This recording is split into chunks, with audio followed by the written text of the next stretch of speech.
ஓம் முருகா போற்றி, கந்தா போற்றி, கடம்பா போற்றி, கதிர்வேலா போற்றி, அறுபடை வீறு கொண்ட முருகப்பெருமானை போற்றி போற்றி. என் செல்லமே, நாளை உனக்கு ஒரு அற்புதம் நடக்கும். இந்த முருகப்பெருமான் சொல்வதை கேட்டால் ஆனந்த கண்ணீரோடு தூங்குவாய் என் செல்லமே. நான் ஒன்று சொல்லட்டுமா? உனக்கு இந்த பிரபஞ்சத்தில் எதுவும் நிரந்தரமில்லை. அதை உணர வைத்து எளிமையாகவும் ஏழ்மைக்கு உதவி செய்யும் மனப்பான்மையையும் தூண்டச் செய்வேன் உன் எண்ணங்களில்.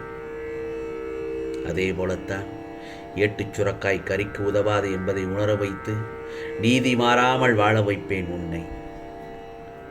பிறகு உழைப்பின் தத்துவத்தை எடுத்துரைத்து உன் உழைப்பில் வருவதை கொண்டு உன்னை நல்லபடி வாழ வைப்பேன் இந்த முருகப்பெருமான். கவலைப்படாதே. இன்ப துன்பம் ஏற்றதாழ்வு இதனால் வந்த கர்மாவை என்னவென்று அறிய வைத்து மனமகிழ்ச்சியோடு நீ ஏற்று இந்த ஜென்மத்திலேயே அனுபவித்து பூரணம் கண்டு பிறவி கடந்து உன்னை அழைத்துக் கொள்வேன் இந்த முருகப்பெருமான். நீ எந்த விதத்தில், எந்த வடிவத்தில், எந்த உறவு முறையில் வணங்கினாலும் என் கண்முன்னே நிச்சயம் ஒரு நாள் உன் கண்முன்னே இந்த முருகப்பெருமான் நல்லதொரு விதத்தில் உனக்கு நான் காட்சி கொடுப்பேன், அருள் பாலிப்பேன்.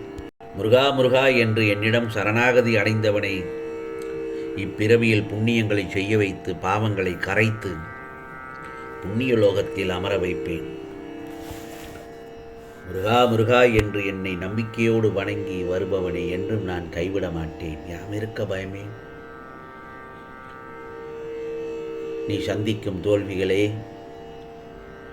இப்பொழுது உன்னை நிலைகுலைய வைத்திருக்கிறது. நான் சொல்வது சரிதானே? அதனால்தான் உன் முகத்தில் ஒரு கலவரம். அது என்ன தெரியுமா? நாம் இந்த நிலையிலேயே இருந்து மீண்டு வர முடியாதா என்றுதான் உன் மனத்தில் ஒரு கவலை. நம்மை இதே நிலையிலேயே முருகப்பெருமான் வைத்து விடுவாரா என்ற பயம் வேற உனக்கு. இதனால் உன் முகம் பிரதிபலிக்கும் கலவரத்திலேயே எனக்கு புரிகிறது. நீ படும் கஷ்டங்களை எனக்கு தெரியாதா? அப்புறம் ஏன் எனக்கு தீர்வு தரவில்லை என்று தானே கேட்கிறாய்? தீர்வுகளை உருவாக்கவே நான் உன்னுள் அமர்ந்திருக்கிறேன். கவலைப்படாதே. முருகா முருகா என்று என்னை சரணாகதி அடைந்திருக்கும் என் பிள்ளையான உனக்கு நான் செய்ய மாட்டேனா? ஒரு வினாடியில் உன் தலையெழுத்தை மாற்றும் சக்தி எனக்கு இருக்கிறது. ஆனால் அந்த வினாடிதான் இன்னும் தீர்மானிக்கப்படாமல் இருக்கிறது. இதை நான் உனக்கு பலமுறை சொல்லி இருக்கிறேன். ஏனென்றால் நான் கொடுக்க போகும் தீர்வு நிரந்தரமானதாக இருக்கும். சில விஷயங்கள் உனக்கு கூறியது போன்ற நிகழ்வு இப்போது நடக்காமல் இருப்பதை நினைத்து உனக்கான கோரிக்கைகளை இந்த முருகப்பெருமான் நிறைவேற்றவில்லை என்று கூட தோன்றும். நடப்பதை மட்டும்தான் நான் உனக்கு சொல்வேன். புரியுதா? உனக்கு கூறியதை நிச்சயமாக நிறைவேற்றுவேன். உன்னை காப்பாற்ற உனக்கு பக்கபலமாயிருந்து உன் பயணத்தில் நானும் பயணிப்பேன். அதை என்றும் மறந்துவிடாதே. நீ கடந்து வந்த பாதைகளை யோசித்துப்பார். அதில் கல்லும் முள்ளும் மேடு வள்ளங்கள் எல்லாவற்றையும் கடந்து தாண்டி வந்து விட்டாய் அல்லவா? நிச்சயமாக கண்ணுறங்கு என் செல்லமே. இன்றைய பொழுதோடு, இன்று இரவோடு உனக்கு உள்ள கஷ்டங்கள் எல்லாம் முடிந்து நாளைய பொழுது நல்ல பொழுதாகத்தான் விடியப் போகிறது. விதியோ சதியோ உன் வாய்ப்பை தட்டி பறிக்கலாம். ஆனால் அது உனது திறமையை யாராலும் தட்டி பறிக்க முடியாது தானே? எந்த இடத்தில், எந்த காரணத்திற்காக நீ உதாசீனப்படுத்தப்பட்டாய் என்று நினைக்கிறாயோ அங்குதான் உன் வெற்றிக்கான முதல் படி தொடங்குகிறது.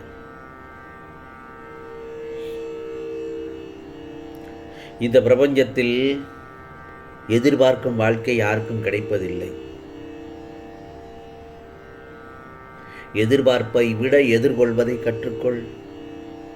எதிர்கொள்ளும் வாழ்க்கையே கிடைக்கிறது. உன் தோல்விக்கு பலர் காரணமாக இருக்கலாம். ஆனால் உன் வெற்றிக்கு உன் தோல்விகள் தான் காரணம் என்பதை முழு மனதோடு ஏற்றுக்கொள். இந்த பிரபஞ்சத்தின் நல்லவர்கள் எப்போதும் கடைசியில் தான் ஜெயிப்பார்கள். அதுபோல கெட்டவர்கள் நன்றாக வாழ்ந்துவிட்டு போகட்டும். நீ காணும் காட்சி உண்மைதான். நீ பட்ட துன்பம் ஒன்றா இரண்டா? இனி உனக்கு எந்த துன்பமும் உன்னை துரத்த முடியாது. இனி உனக்கு அமைவது எல்லாம் நினைத்து பார்க்க முடியாத காட்சியாகவே அமையும். அனைத்தும் நன்மையாகவே நடக்கும்.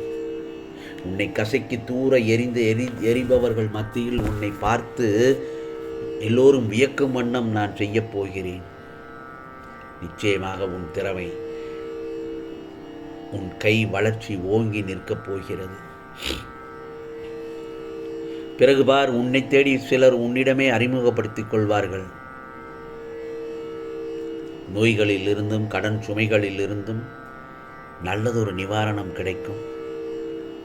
நம்பிக்கை என்ற நெய்யை ஊற்றிக்கொண்டே இரு. துணிச்சல் என்ற திரியை தூண்டிக்கொண்டே இரு. அறிவு என்ற சுடரை அணையாமல் பார்த்துக்கொள். பிறகு பார், உன் வாழ்க்கை வெளிச்சமாக இருக்கும். எல்லாம் நன்மைக்கே என்று எடுத்துக்கொள். இதைவிட ஒரு பெரிய ஆபத்திலிருந்து நான் உன்னை காத்து கொண்டுதானே இருக்கிறேன். தைரியமாக இரு. இந்த முருகப்பெருமான் என்றும் உன்னை கைவிட மாட்டேன். உலகமே உன்னை கைவிட்டாலும், உறவுகள் உன்னை வெறுத்தாலும், ஏன் நீ பெற்ற பிள்ளைகளே உன்னை வெறுத்தாலும் பகைத்தாலும், எப்போதும் என் பிள்ளையாகிய உனக்கு நான் ஆதரவாகத்தானே இருப்பேன். எப்போதும் உன் பொறுமை அளவை சோதித்து பார்த்து கொண்டேதான் இருப்பேன். ஏனென்றால் எல்லாம் என் திருவிளையாடல்களில் இதுவும் ஒன்று. எவன் ஒருவனுக்கும் நான் இலகுவாக சந்தோஷத்தையும் வெற்றியும் கொடுத்துவிட முடியாது. அவன் கஷ்டப்பட்டு அதில் வெற்றி, அதை பக்குவம் அடைந்த பிறகுதான் அதற்குண்டான பலனை நீ அடைய முடியும். இதுதான் உலக நியதி. எல்லோருக்கும் எதுவும் இலகுவாக கிடைக்காது. கஷ்டப்படு, துன்பப்படு, துயரப்படு. அதில் கிடைத்த அனுபவத்தால் நீ பக்குவப்பட்டு வாழ்க்கையில் உயர்ந்த நிலைக்கு வருவாய். உன்னால் நிச்சயமாக நான் சொல்வதை உணர முடிகிறதா என் செல்லமே? உன்னால் நிச்சயமாக உணர முடியும். புரிதல்கள் இல்லாத வாழ்க்கையில் புதையல்கள் கிடைத்தாலும் அதற்கு பலன் இல்லை. மனதில் பட்டதை வெளிப்படையாக கூறுபவர்களிடமிருந்து உறவுகள் சற்று விலகியே இருக்கின்றது. அடுத்தவர்களிடம் ஆறுதலை தேடுவதை விட உனக்கு நீயே சொல்லிக்கொள் சமாதானம், தன்னம்பிக்கை. நிச்சயமாக சமாதானம், தன்னம்பிக்கை உனக்கு கை கொடுக்கும். இந்த முருகப்பெருமான் நான் இருக்கிறேன். உன் கஷ்டங்களை என்னிடம் மட்டும் கூறு. தேவையில்லாமல் அடுத்தவர்களிடம் கூறி உன் மனதை நீயே மேலும் மேலும் காயப்படுத்தி கொள்ளாதே. நான் சொல்வதை கேட்டுவிட்டாய் அல்லவா? நிம்மதியாக கண்ணுறங்கு என் செல்லமே. நாளைய பொழுது உனக்கான பொழுதாகத்தான் விடியும். நாளை உனக்கு அற்புதம் நடக்கும். இது முருகப்பெருமானின் அருள் வாக்கு, சத்திய வாக்கு. உனக்கானதெல்லாம் நிச்சயமாக நல்லது நடக்கும். நல்லது மட்டுமே நடக்கும். அது உன் நன்மையாகவே இருக்கும். ஓம் சரவண பவ. ஓம் சரவண பவ. ஓம் சரவண பவ.